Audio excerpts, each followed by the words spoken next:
Selamat pagi Bapak Ibu, saudara-saudara sekalian. Ya, harap mendoakan juga untuk internet yang kita nggak bisa take for granted ini ya. Hopefully lancar dan kita tidak terhalang di dalam merenungkan firman Tuhan bersama-sama. Hari ini saya ingin share dari 1 Raja-Raja pasal yang ke-17. 1 Raja-Raja 17, kita membaca ayat pertama sampai dengan ayat yang ke-16. Sebetulnya kita bisa baca lebih panjang lagi, tapi kita membatasi sampai di ayat ke-16. Mungkin nanti pembahasannya bisa termasuk juga cerita yang setelah ayat 16 ini ya. Kita baca 1 Raja-Raja pasal 17, saya akan membacakan.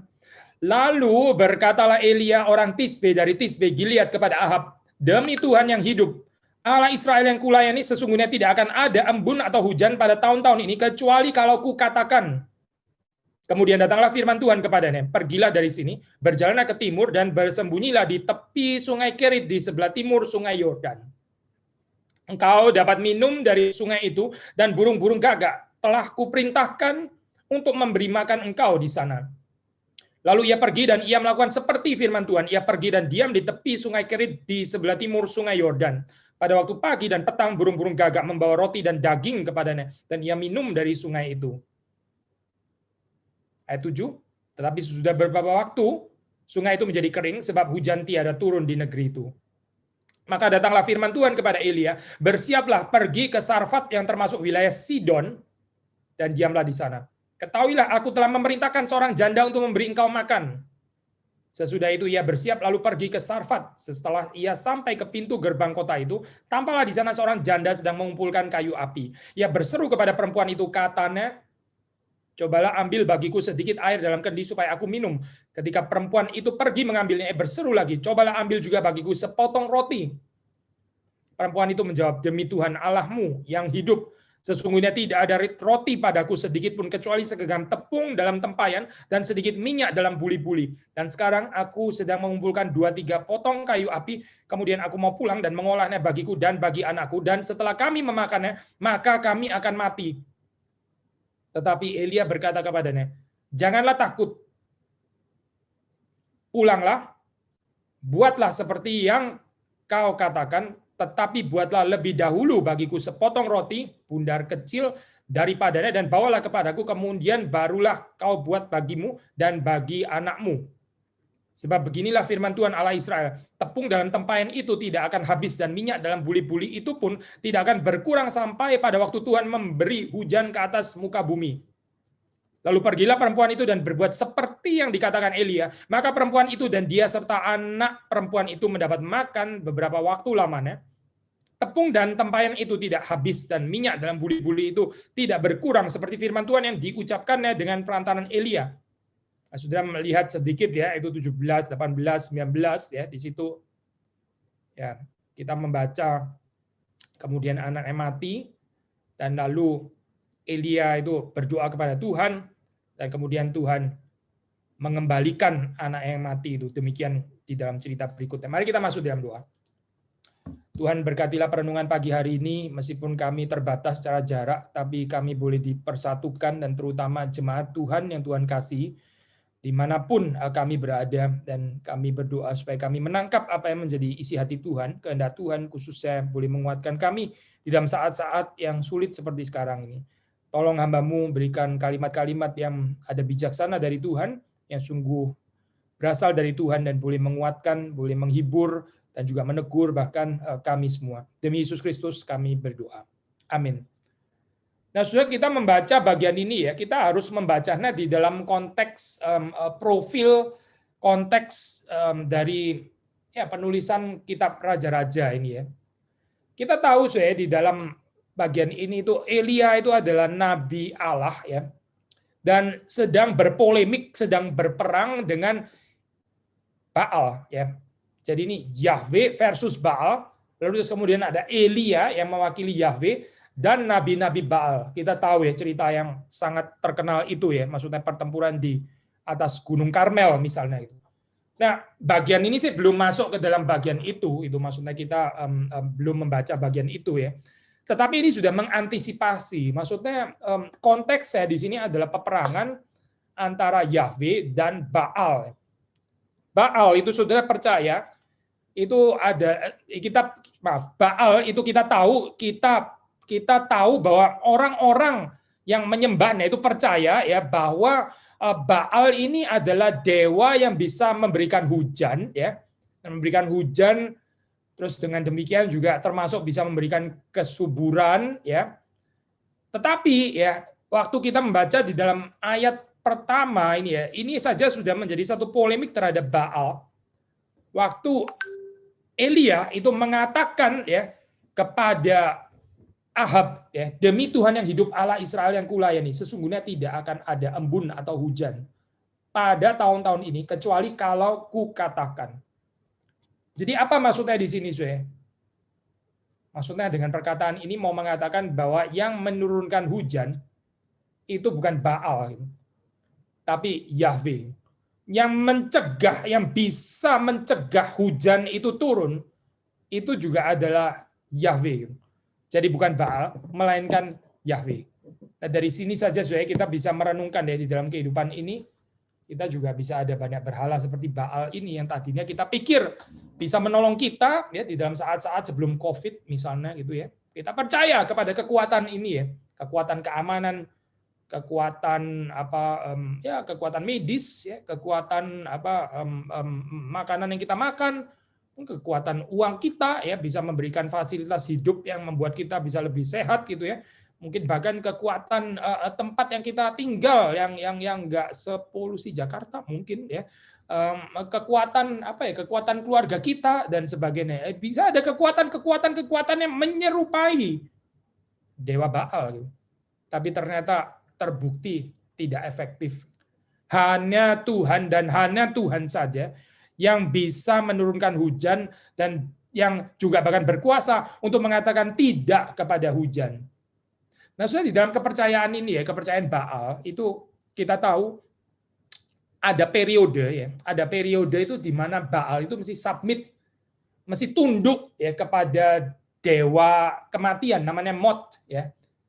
Mot, dewa kematian ini ya, itu menelan Baal ya satu periode tertentu ya. Dan pada saat itu ya Baal itu ada periode dia memang nggak berkuasa gitu ya. Nah itulah adalah zaman atau musim ya waktu hujan itu nggak turun. Kenapa hujan nggak turun? Oh ini Baal sedang ditelan oleh Mot, dewa kematian itu. Jadi Baal ini submit. Nanti kemudian waktu setelah berapa lama lalu ya diberikan kehidupan kembali dan Baal mulai bisa menyatakan kuasanya dengan apa? Menurunkan hujan kembali. Jadi kalau hujan nggak turun-turun itu karena Baal kalah. Baal kalah kepada Mot, kepada dewa kematian. Bukan kebetulan saya di dalam cerita ini ya, polemik ya kalau saudara baca, itu bukan cuma terhadap Baal, tapi juga terhadap Mot di dalam cerita ini ya. Nah kita akan membaca dan merenungkan bagian ini ya. Allah ya, Allah yang sejati, Yahweh, itu senantiasa hidup saya. Nggak pernah ada musim di mana Allah itu mesti, di mana Yahweh itu mesti tunduk kepada Allah yang lain ya untuk sementara periode, sehingga pada waktu periode vakum itu ya Yahweh nggak berkuasa, no such thing, saya nggak ada itu. Yahweh itu selalu hidup, dan Yahweh yang hidup ini saya, dia bisa memberikan embun dan hujan maupun juga menahannya. Jadi ada perbedaan di sini ya. Kalau hujan tidak datang, kalau embun tidak datang, itu bukan karena Yahweh seperti Baal sedang ditelan oleh Allah yang lain, bukan. Kalau Baal ya seperti itu ceritanya. Tapi di dalam kepercayaan Israel terhadap Yahweh, ini dia juga, maksudnya Yahweh juga, Tuhan juga ya yang menahan embun dan menahan hujan ini untuk tercurah. Demikian juga saya di dalam saat-saat seperti sekarang saya ini COVID yang nggak mereda dan sebagainya, bahkan juga kematian. Kita percaya di dalam iman yang kita terima di dalam kitab suci ya, bukan karena Yahweh itu absen ya, bukan karena Yahweh itu tidak hadir atau kurang berkuasa, bukan. Tapi ini juga di dalam kontrol Tuhan. Di dalam komentari ini yang saya baca ini dari Anne Proven dia namanya penulisnya. Dia mengatakan seperti ini ya. Ini bukan His absence in death. Ini bukan ketidakhadiran Yahweh karena dia sedang ditelan oleh dewa kematian, bukan. Melainkan ini adalah His presence in judgment. Ini ada dua hal yang sangat berbeda ya, saudara. Waktu hujan tidak turun, ya. Waktu keadaan seperti sekarang. Ini bukan karena Yahweh itu absen, bukan. Yang absen itu Baal, bukan Yahweh. Ini adalah Yahweh presence, tapi Yahweh presence in judgment. Memang susah ya saya menerima kalimat ini ya. Kita mungkin lebih senang menghibur diri dengan mengatakan the absence of God, ketidakhadiran Allah ya. Maksudnya kita lebih mau menyelamatkan mukanya Tuhan juga kali ya, supaya Tuhan itu kelihatan selalu baik. Oh, kalau COVID ini sebetulnya ya ini bukan di dalam kedaulatan Tuhan, ini adalah setan gitu misalnya menghadirkan gitu. Tuhan saya selalu mendatangkan kepada kita yang baik-baik saja. Kalau COVID ini bukan dari Tuhan, ini adalah dari setan gitu misalnya kan ya. Kita bisa seperti kayak menyelamatkan Allah itu seperti kayak harus selalu baik terus begitu ya. Dan kita kesulitan mengatakan ini adalah Yahweh juga sebetulnya yang mengizinkan ini ya. Bahkan dia hadir di dalam murkanya. Wah, kita sulit ya berhadapan dengan gambar seperti ini, kita sulit. Kita sukanya itu gambaran Allah yang selalu maha baik, yang tersenyum, yang nggak pernah marah ya. Yang nggak bisa dilukai, yang terus-menerus ya whatever yang kita lakukan kepada dia akan selalu tersenyum. Tapi saya khawatir itu bukan Allah yang di dalam Alkitab itu. Itu Allah palsu. Kalau kita selama ini percaya kepada Allah yang seperti itu, ya tinggalkanlah Allah palsu seperti itu. Itu bukan Allah yang di dalam Alkitab. Allah yang di dalam Alkitab itu bisa hadir di dalam penghakiman. Di dalam saat-saat seperti ini, ya sama seperti di dalam saat kekeringan pada zamannya Elia Ahab. Apa sih seharusnya yang diharapkan daripada orang Israel? Pertobatan, pertobatan. Kembali kepada Yahweh. Jangan menduakan dia. Jangan kita seperti orang yang ya Yahweh, ya Baal, ya Yahweh, ya kuasa medis, ya Yahweh, ya bergantung kepada keluarga saya, ya Yahweh, ya uang saya, ya Yahweh, ya tinggal di Bekasi, Yahweh, dan plus yang lain. Allah tidak menghendaki iman yang mendua hati seperti itu ya. Yang bimbang seperti ini ya. Allah tidak menghendaki. Elia menantang ya orang Israel. Kalau Baal itu memang Allah ya, percayalah kepada dia. Tapi kalau Yahweh yang adalah Allah ya, ikutlah dia, percayalah kepadanya, mengabdilah kepadanya. Mengapa mendua hati ya? Maka saudara melihat di dalam bagian ini ya, sekali lagi ya, menahan hujan itu siapa? Tidak lain tidak bukan, dia juga adalah Yahweh. Karena dia itu bukan absen, dia bukan tidak hadir, melainkan dia hadir di dalam penghakimannya. Bukan hanya itu, Yahweh ini adalah Allah yang mampu, yang berkuasa untuk memelihara kehidupan ya di tengah-tengah kematian yang berada di sekitar. Ya. Saudara bisa membayangkan di sini ya, itu waktu terjadi kering ya, nggak ada namanya pipa air minum di disupply dari mana gitu ya. Kita sih kalau di musim kemarau sekarang, zaman kita sekarang ya mau sungainya kering atau apa, kita buka keran masih mengucur lah airnya gitu. Kita nggak khawatir dengan musim kemarau karena apa? Ya karena sudah ditampung airnya ya. Pemerintah kita cukup baik, dia bisa menyediakan air gitu. Tapi pada zaman Elia, kalau kekeringan itu sungai kering, ya ini berarti kematian sudah sangat mendekat. Dan ini waktu kita membaca setting di sini ya, itu bukan kebetulan di sini dikatakan ya. Dikatakan di sebelah timur Sungai Yordan ya, tepi Sungai Kerit. Ya, ini terkenal di dalam zaman itu sebagai area yang tidak bisa dihuni. Maksudnya di sebelah timur Sungai Yordan ini ya, ini adalah area yang sebetulnya itu ya nggak layak dihuni. Saya nggak tahu ya, itu pasti di Indonesia sih subur sekali ya. Mungkin hampir nggak ada ya kita mengatakan daerah yang nggak bisa dihuni. Indonesia itu sangat-sangat diberkati Tuhan. Tapi kalau saudara misalnya ke tempat yang lain ya, itu ada daerah yang padang gurun ya, nggak usah jauh-jauh, misalnya di Australia gitu ya, untuk negara seperti lebih maju daripada kita gitu misalnya. Tapi Australia itu kalau saudara lihat petanya ya, itu yang ditempati itu sebetulnya actually cuma wilayah pinggir saja. Yang di tengah itu itu hampir nggak bisa ditempati. Kalau ada pun ya orang yang punya tempat tinggal di sana. Itu sulit ya, itu daerah tandus ya, luar biasa tandus itu. Itu daerah yang sebetulnya inhospitable.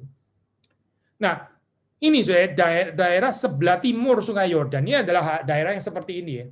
Tapi Tuhan sengaja memimpin Elia ke sana untuk menyatakan kuasanya bahwa dia itu mampu dan berkuasa untuk memelihara kehidupan Elia. Dia memerintahkan burung-burung gagak di sini ya. Nah, Tuhan itu bukan cuma kontrol turunnya curah hujan ya, turunnya hujan gitu dan embun, tapi dia juga mengontrol seluruh alam ya. Ini dikontrol oleh Allah. Dia mengontrol burung-burung gagak. Burung gagak ini diperintahkan oleh Allah untuk memeliharakan kehidupan Elia. Dan bukan cuma itu, Allah ini adalah Allah yang juga berfirman. Allah adalah Allah yang memelihara, Allah juga yang berfirman. Kita jangan egois hanya mau gambaran Allah yang memelihara. Oh Tuhan saya susah, tolong pelihara saya. Tapi giliran Allah berbicara kita nggak tertarik. Kita hanya mau Allah yang memelihara, tapi bukan Allah yang berfirman. Allah nggak usah berfirman, kasih kesehatan saja cukup gitu. Tolong anak-anak saya supaya bisa sekolah. Tolong dong supaya makanan itu tersedia di rumah saya. Tolong biarlah Allah memelihara. Tapi dia mau apa? Sudahlah nggak usah ngomong lah. Sudah saya bisa sendirilah kehidupan ini. Saya bisa kontrol sendirilah kehidupan saya gitu. Tapi giliran kita ada keperluan, kita minta Allah yang menyediakan. Tapi kita nggak mau tahu apa yang menjadi keinginan hati Allah. Egois ya, orang-orang seperti ini. Ini orang-orang egois gitu. Seperti orang yang tidak mengenal Allah ya. Cuma maunya Allah memberkati dia. Tapi Allah berbicara apa yang menjadi keinginan Allah, dia nggak tertarik untuk mengetahuinya. Maka sudah melihat di dalam bagian ini ya, Allah menahan gitu ya, menahan pemeliharaannya kepada Israel. Bukan dia nggak sanggup memelihara, tapi dia mau menyatakan penghakimannya. Supaya apa? Supaya orang Israel ini belajar untuk mendengarkan dia. Supaya orang Israel di dalam saat seperti ini ya, belajar untuk mendengarkan dia. Ya, C.S. Lewis sudah pernah mengatakan kalimat yang terkenal ya. Itu waktu Allah mengizinkan penderitaan ya. Dia sebetulnya sedang pakai corong berbicara kepada kita.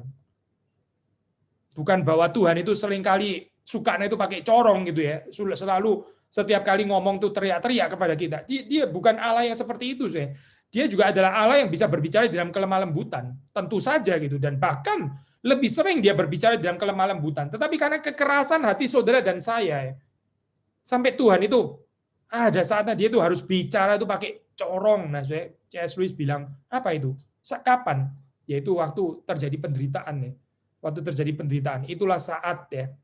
Saat Allah mungkin mau berbicara ya melalui kita, tapi kita sebetulnya susah untuk mendengarkan. Akhirnya Tuhan kirim ya keadaan kering kerontang seperti ini supaya Israel betul-betul sadar ya.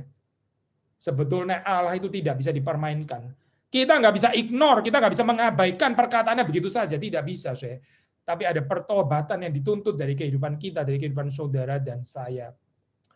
Maka kita melihat di sini, di dalam cerita ini, Elia itu seperti Israel yang dipeliharakan oleh Tuhan.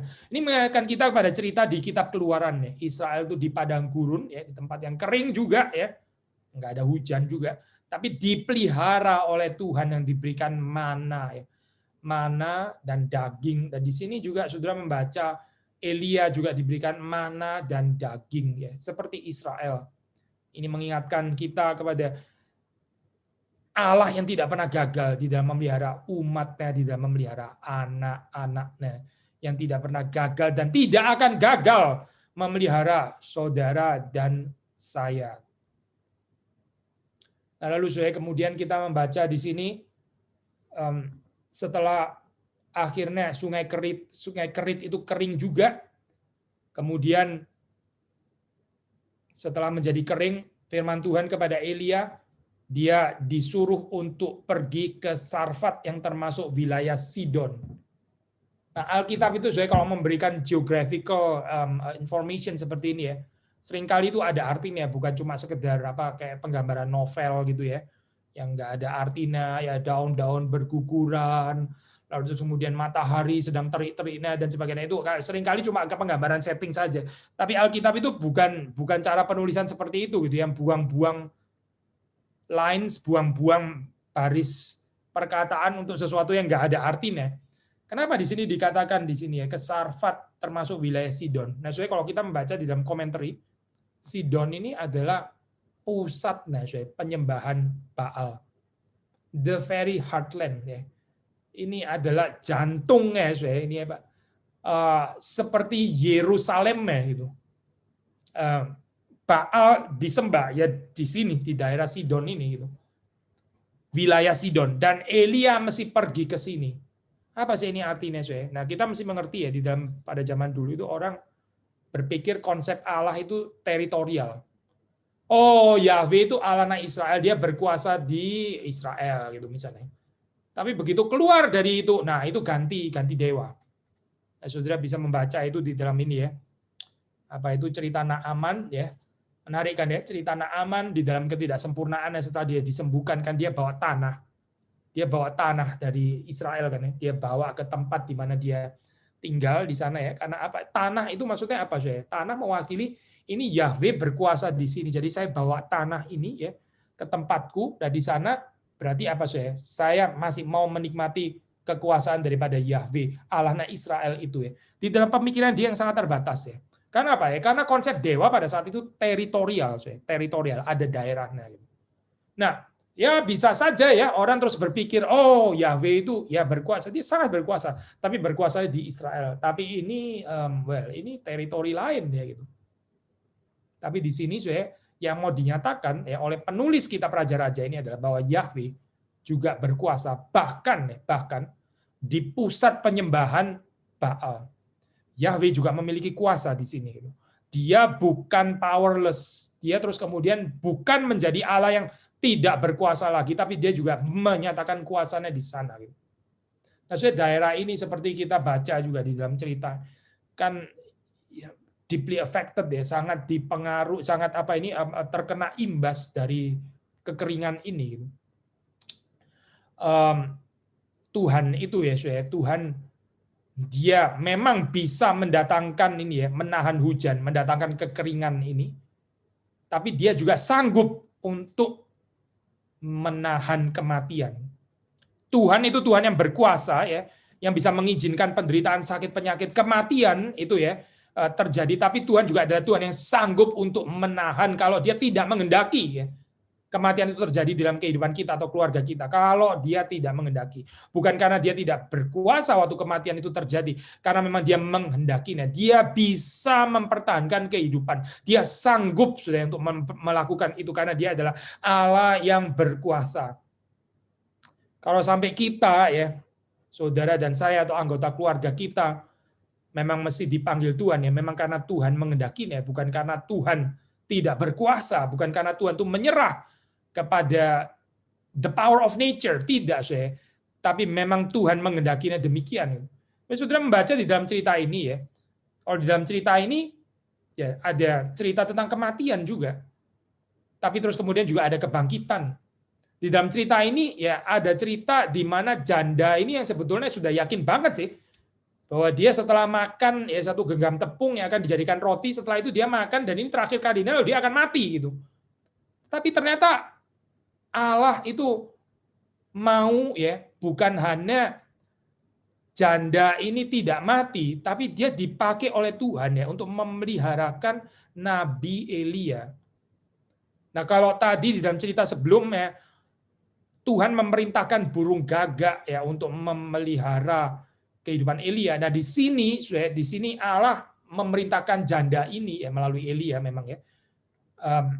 Untuk memeliharakan ya, untuk mencukupi keperluan dari Elia. Elia yang mesti makan ya, Nabi Allah ini ya, dipelihara melalui janda, bahkan janda yang kekurangan ini. Nah, saudara kalau melihat di dalam bagian ini, memang saudara itu janda ini juga mengaku kok bahwa Allah itu adalah Allah yang hidup. Nah, itu saudara bisa baca di dalam ayat yang ke-12 ya. Demi Tuhan, demi Yahweh, Allahmu yang hidup ya. Ini orang di daerah Sidon loh saya, orang di daerah Sidon tapi bisa mengatakan kalimat seperti ini ya, demi Yahweh ya.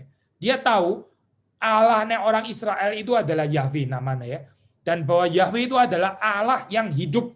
Maka dia mengatakan kalimat ini, demi Tuhan, demi Yahweh, Allahmu yang hidup ya. Tapi ya saya ini Ya Allahnya Elia, Allahnya orang Israel hidup. Tapi ini apa kaitannya dengan saya? Saya sih sebentar lagi mati. Ya, kan sudah membaca di dalam bagian ini. Nggak ada roti padaku sedikit pun, kecuali segenggam tepung dan sedikit minyak. Lalu kemudian aku sedang mengumpulkan 2-3 potong kayu api.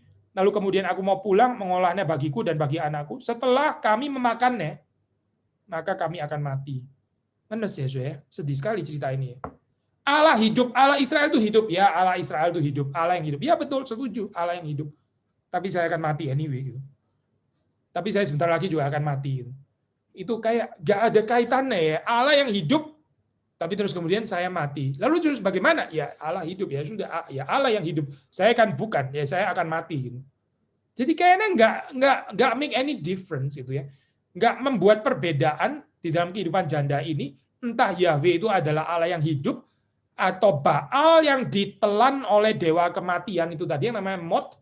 Kayaknya nggak terlalu beda. Karena apa? Ya karena meskipun ini adalah Allah yang hidup, tapi ya saya tetap akan mati kok sebentar lagi gitu. Sebentar lagi saya akan mati. Ada perasaan resignasi seperti ini ya. Satu sisi percaya theoretically, percaya secara teoritis bahwa Allah itu adalah Allah yang hidup. Tapi ya saya susah ya tetap susah sih. Saya menderita ya menderita. Saya sakit-sakitan ya dari dulu saya sakit-sakitan. Nggak ada bedanya itu. Kematian ya kematian gitu. Tapi Allah hidup, Allah tetap hidup. Nggak ada koneksinya sama sekali, Saudara. Lalu apa sih Saudara yang dia sebetulnya mau Tuhan itu ajarkan ya? Bukan hanya melihat ya, bukan hanya mengetahui bahwa Allah itu adalah Allah yang hidup. Atau dalam komentar yang saya baca ini istilah indah ya. Dia ini mesti belajar Saudara. Dia ini belajar untuk discover bahwa Elijah's God ya, Allahnya Elia is alive and gives life. Allah Elia itu hidup dan memberi hidup. Bukan cuma hidup, tapi juga memberi hidup. Apa artinya Allah itu hidup, tapi terus kemudian, ya saya nggak percaya bahwa dia sanggup memberi hidup. Ya apa artinya, saya? Jadi di sini dia belajar ini mengingatkan kita kepada Matius ya. Matius, ya kita membaca ayat ini ya, saya. Bagaimana dia mendahulukan Nabi di sini ya, seperti sudah baca di dalam Matius 10, saya baca ya saya, ayat yang ke-41 di sini ya, ayat yang ke-41. Saya baca bagi saudara-saudara sekalian. Barang siapa menyambut seorang nabi sebagai nabi, ia akan menerima upah nabi, dan barang siapa menyambut seorang benar sebagai orang benar, ia akan menerima upah orang benar. Perempuan ini saya janda ini ya, menyambut Elia sebagai nabi dan dia menerima upah nabi ya. Luar biasa ya, ini satu kehidupan yang dipeliharakan seperti ini. Saya nggak bisa bayangin kalau saya di dalam posisi Elia mesti mengatakan kalimat ini ya. Misalnya saya berkunjung ke saudara gitu ya, yang saya tahu, terus kemudian saudara di rumah, terus misalnya apa ya, ada bakpao gitu atau ada apa gitu ya, tinggal satu gitu. Sebetulnya itu adalah mau dibagi dua gitu ya, antara saudara makan dengan anak saudara. Terus saya ngomong, bakpao itu serahkan dulu kepada saya gitu. Waduh, gimana ya? Ini saudara juga bisa pikir, gila ya ini hamba Tuhan, egois, sudah datang nggak bawa bakpao, malah ngambil bakpao saya gitu maksudnya. Ayam saya malah dimakan gitu ya, bukannya memberi berkat tapi malah merampas gitu ya. Ini jangan-jangan ini hamba Tuhan palsu atau apa sih sebetulnya? Nggak kebayang banget ya mengatakan kalimat seperti yang dikatakan oleh Lia di sini kan ya. Buatlah terlebih dahulu untukku. Waduh, susah sekali sudah mengatakan kalimat ini. Apalagi kepada janda, sudah bisa bayangkan ya. Tapi Elia clear conscience, ya. Hati nurani bersih. Karena apa? Karena ini bukan karena kerakusannya ya, bukan karena dia sudah terlalu kelaparan dan menjadi egois. Sudahlah, kamu lapar sih lapar, tapi saya lebih lapar. Bukan, bukan itu gitu. Ini bukan karena Elia mau mendahulukan dirinya sendiri, tapi dia diperintahkan oleh Tuhan, dan bahwa melalui perintah ini ya, dia sebetulnya mau menyatakan sesuatu kepada janda ini. Dia mau memberkati bahkan lebih daripada segenggam tepung itu, supaya janda ini bisa melihat pemeliharaan Tuhan itu secara nyata di dalam kehidupannya, dan bahwa orang yang percaya kepada Tuhan tidak berkekurangan kehidupannya. Itu yang mau diajarkan Elia kepada janda ini. Nah, puji Tuhan, waktu kita membaca di dalam cerita ini, janda ini taat ya. Janda ini taat. Betul ya, dia mendahulukan Nabi Elia, dan akhirnya dia seperti dikatakan Matius 10 ayat 41, dia betul menerima upah Nabi ya. Dia diberkati melalui dia memberkati Elia di sini. Nah, ini sesuatu hal yang sederhana ya, bukan ini menjadi motivasi kita supaya kita lebih diberkati berkali-kali lipat, bukan ya, tapi di dalam pekerjaan waktu kita mendahulukan pekerjaan Tuhan. waktu kita mendahulukan Tuhan, pekerjaannya ya, itu kita akan diberkati. Tapi orang yang terus-menerus memikirkan hanya kepentingannya sendiri, terus-menerus seperti itu, akhirnya malah berkat Tuhan itu seperti sulit datang di dalam kehidupan orang itu. Kenapa, ya karena dia nggak ada visi kerajaan Allah. Dia nggak melihat Allah pekerjaannya, ya, atau di dalam cerita ini ya hambanya Elia gitu. Dia nggak melihat itu, tapi puji Tuhan di dalam cerita ini kita melihat bahwa janda ini mendahulukan Elia dan dia akhirnya diberkati. Tapi ternyata cerita nggak berhenti di sini, Nah, ini bagian yang tadi kita tidak baca ya, tapi sudah bisa melihatnya, melirik sedikit di 1 Raja-Raja 17 ayat 17 sampai 24 ya, di dalam cerita berikutnya. Di situ saudara membaca bahwa kemudian anaknya ini mati. Wah, ini pusing juga ya seperti ini ya. Saudara bisa bayangkan Elia setelah mengatakan kalimat itu betul ya, terjadi, memang akhirnya janda ini dipeliharakan oleh Tuhan ya, sesuai dengan yang dikatakan oleh Elia ya. Jadi Elia ini bukan nabi palsu, tapi terus kemudian ternyata mati kemudian anaknya. Sehingga terus perempuan ini ya menarik kesimpulan sendiri gitu ya. Ayat 18, apakah maksudmu datang kemari ya abdi Allah, singgahkah engkau kepadaku untuk mengingatkan kesalahanku dan untuk menyebabkan anakku mati? Perempuan ini bukan nggak mengakui sih bahwa dia adalah orang yang bersalah, orang yang berdosa. Dia tahu gitu. Jadi kamu ini datang sebetulnya untuk apa sih gitu ya? Datang untuk menyadarkan bahwa saya ini memang orang yang berdosa, sangat berdosa, dan karena itu terus kemudian layak untuk menerima penghukuman seperti ini. Ini kalimat yang dia pikir-pikir sendiri ya, yang dia renung-renungkan sendiri ya, yang dia tafsir sendiri gitu ya. Dan ya kalau kita membaca di dalam ayat ini sepertinya ya sudah selesai sampai di sini ya. Menyebabkan anakku mati, ya sudah, ini memang ya seperti begini, ya sudah, terima saja gitu. Memang kamu orang berdosa kan. Jadi kalau Tuhan mendatangkan penghukuman di dalam dirimu, ya sudah, memang ya begitu gitu kan. Kan layak juga kan sebetulnya. Bagi perempuan ini, ini seperti kayak case-nya selesai sampai di sini. Tapi bagi Elia, dia nggak mau berhenti sampai di sini, dia sudah membaca di dalam ayat ke-19 itu ya. Berikanlah anakmu itu kepadaku. Berikan anakmu itu kepadaku. Lalu Elia mengambilnya dari pangkuan perempuan itu, membawanya naik ke kamarnya di atas, memberikan anak itu di tempat tidurnya. Lalu kemudian dia berdoa, dia berseru kepada Tuhan, kepada Yahweh. Ya Tuhan Allahku, apakah engkau menimpakan kemalangan ini atas janda ini juga, yang menerima aku sebagai penumpang dengan membunuh anaknya? Sulit ya saudara untuk mengerti ini ya. Bahkan Elia pun juga sulit untuk menerima ini. Tapi sebetulnya di dalam cerita ini ada sesuatu yang Yahweh itu mau nyatakan ya, bukan hanya kepada janda ini, tapi kali ini juga kepada Elia gitu.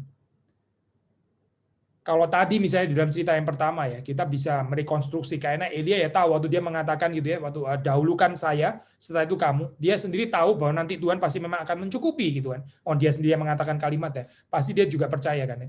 Tapi di sini kematian ini ya, kita percaya ini juga mengagetkan Elia gitu. Tapi pertanyaannya mengapa mesti ada cerita kematian ya di sini ya? Nah, tadi kita mengatakan Baal ya, waktu dia nggak sanggup untuk menurunkan hujan, itu karena dia sedang ditelan kan ya, dikalahkan. Dia sedang bersujud kepada dewa kematian yang namanya Mot. Ya, Mot ini berarti sangat powerful. Maka di sini Yahweh, sepertinya di dalam cerita ini juga sedang diuji gitu. Yahweh, Allah Israel. Oh, dia berkuasa untuk menurunkan hujan, bahkan menahan hujan, ya, dan memeliharakan dengan ajaib demikian rupa, gitu. Membuat Elia ini akhirnya nggak sampai mati di tengah-tengah kekeringan yang hebat seperti itu, bahkan membuat tepung dan minyak sampai nggak habis-habis. Wah, luar biasa ya karena Israel. Tapi nanti dulu, bagaimana dengan kematian?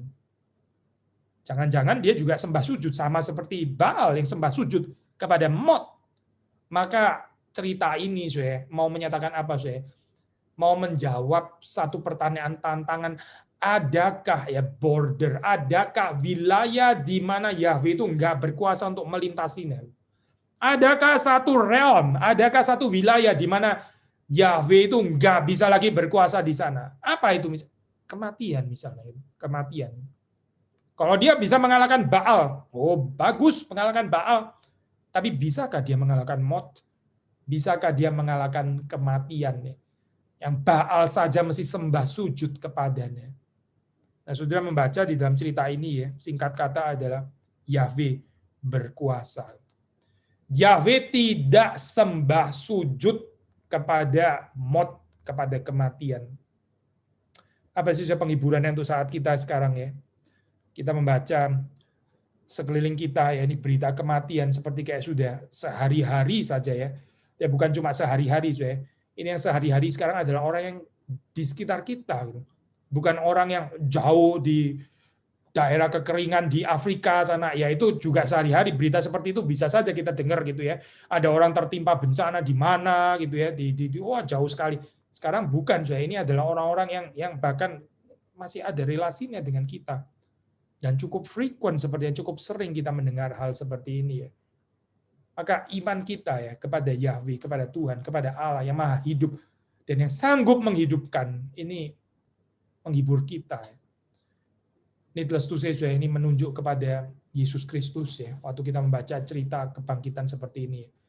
Dan janda ini seperti kayak diberikan satu privilege sebagai yang pertama ya, untuk mengetahui bahwa Allah ini adalah Allah yang bukan hanya hidup dan memberi hidup, bahkan Allah yang bisa membangkitkan dari kematian. Yang sudah mati pun ya, itu bisa dikembalikan lagi oleh Allah yang Maha Kuasa, Yahweh ya, yang saudara dan saya juga percaya. Seperti di dalam cerita ini, janda ini yang anaknya bisa mati ya, kita juga bisa mati. Orang-orang yang ada di sekitar kita yang kita cintai juga bisa mati, bisa mati. Tapi nggak berhenti di sana ya, karena kita tahu Yesus ini seperti Elia ya, atau dengan kata lain Elia ini sebetulnya menuju kepada Yesus Kristus. Ada perkataan yang indah ya, perkataan yang indah di dalam komentar yang saya pakai ya dari Ian Proven yang mengatakan seperti ini. Waktu perempuan itu melihat anaknya mati, bagi dia ini adalah the end of the matter. Sudahlah, selesailah perkaranya itu. Waktu anaknya mati, ya sudah, this is the end, sudah selesai, berarti ya sampai di sini. Tapi Elijah is not content to let it rest. Elijah tidak puas dengan menerima fakta itu. Oh ya sudah begini, inilah akhirnya. Oh tidak, ini bukan akhirnya. Ini menunjuk kepada Yesus Kristus juga yang tidak content to let the death itu ya rest sebagai satu fakta yang terakhir ya, sebagai yang omega. Tidak, dia adalah yang omega. Kristus itu adalah yang awal dan yang akhir. Dia yang akhir, yang omega itu bukan kematian tetapi Kristus ya. Dan ini seharusnya menjadi penghiburan bagi saudara dan saya. Sekali lagi seperti cerita anak ini ya, kematian bisa datang, tetapi kematian bukanlah akhir. Kita percaya ada cerita kebangkitan. Kematian bukanlah akhir segala sesuatu ya, melainkan hanya satu pintu ya untuk masuk kepada kehidupan di dalam segala kesempurnaan relasi cinta dengan Tritunggal. Kiranya Tuhan menguatkan kita ya di dalam saat-saat seperti ini. Kita bisa saling menghibur ya, kita bisa saling menolong, kita bisa saling melayani, dan Tuhan menolong kita sebagai gereja, sebagai jemaat, menyatakan satu keyakinan, kepercayaan orang-orang yang mengaku Tuhan yang hidup, Allah yang hidup, yang menghidupkan, yang memberi hidup, yang sanggup membangkitkan. Mari kita masuk di dalam doa. Tuhan, kami bersyukur untuk firman Tuhan dan tolong supaya kami bisa mengaplikasikannya di dalam keseharian kami. Tuhan menolong kami, khususnya di dalam saat-saat di mana kami melihat setiap hari ada berita kematian dan begitu banyak orang-orang yang di sekitar kami, bahkan orang yang kami kenal juga bergumul dengan sakit penyakit. Kami pun juga tidak kebal Tuhan terhadap hal seperti ini. Kami mohon supaya Tuhan menghibur kami, menguatkan iman kami, memberi kepada kami pengharapan, menolong kami untuk tidak berhenti mengasihi Engkau dan mengasihi orang-orang yang kami bisa layani dalam saat-saat seperti ini. Tolonglah jemaat-Mu Tuhan, tolong kami semua, supaya kami menjadi orang-orang yang bercahaya di dalam dunia yang gelap ini, memberikan rasa di dalam dunia yang hambar ini. Demi Yesus Kristus kami memohon. Amin.